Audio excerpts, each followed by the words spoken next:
Friends, કેમ છો? બધા મજામાં છો?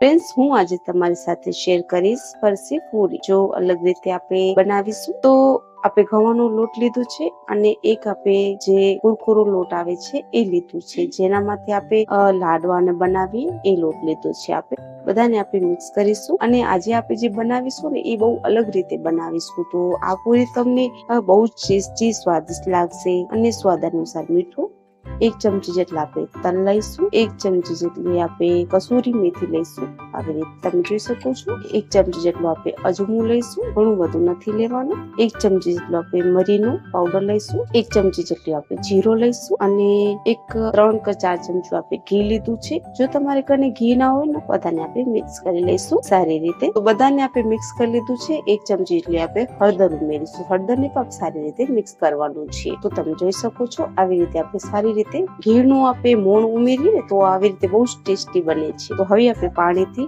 એનો લોટ બાંધીશું. જેટલું પાણી જોઈએ એ પ્રમાણે બાંધવાનું છે અને આપણે કઠણ લોટ કરવાનું છે. જે આપણે ભાખરીમાં લોટ બાંધીએ છીએ ને કઠણ, એવી રીતે બાંધવાનું છે. એટલું આ બને છે ટેસ્ટી. તમે સ્ટોક કરીને પણ રાખી શકો છો અને સવારમાં તમને જે મોડું થતું હોય તો તમે એની ઝંઝટ વગર તમે આવી રીતે બનાવો, જલ્દી બની જશે અને તમે મહિનો દિન સ્ટોક કરીને પણ રાખી શકો છો. તમે જોઈ શકો છો લોટ બાંધી લીધો છે. હવે લોટને આપણે 5 મિનિટ સુધી રેસ્ટ કરવા રાખી દઈશું અને તમે જોઈ શકો છો આપણે મીડિયમ કઠણ બાંધ્યું છે. આપણે રેસ્ટ કરવા રાખી દઈશું 5 મિનિટ સુધી. ફ્રેન્ડ્સ, આપણે 5 મિનિટ થઈ ગઈ છે. હવે આ લોટને જોઈ લઈશું તો તમે જોઈ શકો છો બિલકુલ સારી રીતે આપણો લોટ થઈ ગયું છે નરમ. હવે આપણે એની પૂરી બેલીશું અને અલગ રીતે આપણે પૂરી બેલીશું. તો પાટલો લઈ લઈશું અને આપણે આવી રીતના એક લૂલો કાઢી લઈશું, ગોલ કરીશું આવી રીતના હાથોની મદદથી. એનામાં આપણે કોરો લોટ આવી રીતના છેટીશું અને પછી એને બેલી લઈશું સારી રીતે.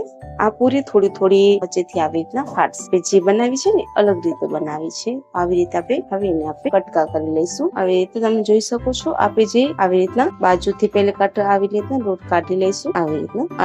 હવે એનામાંથી આપણે આવી રીતના કરીશું અને વચથી અમે એ જલ્દી થઈ જાય છે અને એટલું ટેસ્ટી આ બને છે પૂરી ફરસી. તમે જોઈ શકો છો આવી રીતના આપણે કરી નાખ્યા છે. જો તમને નાના જોઈતા હોય ને તો તમે એ પ્રમાણે કરી શકો છો. હવે એને આપણે બધા કટકા કરીને એને તારી લઈશું બધી બનાવીને. તો ફ્રેન્ડ્સ, આપણે તેલ ગરમ કરવા રાખી દીધું છે. હવે આપણે જોઈ લઈશું. તો તમે જોઈ શકો છો આપણું તેલ સારી રીતે ગરમ થઈ ગયું છે. આપણે 250 ગ્રામ જેટલું તેલ લીધું છે. હવે એનામાં આપણે પૂરી ઉમેરીશું. બધી આપણે પૂરી ઉમેરી નાખીશું અને એને આપણે તાળી લઈશું સારી રીતે. ફૂલ હાઈ પે આપણે પકાવીશું. એટલી ક્રિસ્પી અને એટલી સોફ્ટ બને છે કે તમારા ઘરમાં મોટા હોય કે નાના બધાને બહુ જ ગમશે. આવી રીતે બધીને આપણે પલટાવી નાખીશું. બંને બાજુ સારી પાકી જાય તો 3-4 મિનિટમાં થોડી બ્રાઉન થઈ જશે ત્યાં સુધી એને આપણે પકાવીશું. તો તમે જોઈ શકો છો સારી રીતે આપણે એક બાજુ થઈ ગઈ છે બ્રાઉન કલર. ઘણી બધી બ્રાઉન નહીં થાય કેમ કે એનામાં આપણે હળદર ઉમેરી છે, વિનાશ થશે અને બધાને આપણે આવી રીતે પલટાવી નાખીશું. તમે જોઈ શકો છો બિલકુલ તૈયાર થઈ ગઈ છે અને આવી રીતે ટેસ્ટી સ્વાદિષ્ટ ફરસી પૂરી. જો તમને સારી અને સિમ્પલ લાગ્યું હોય તો તમે મારી ચેનલને લાઈક અને સબસ્ક્રાઇબ કરજો.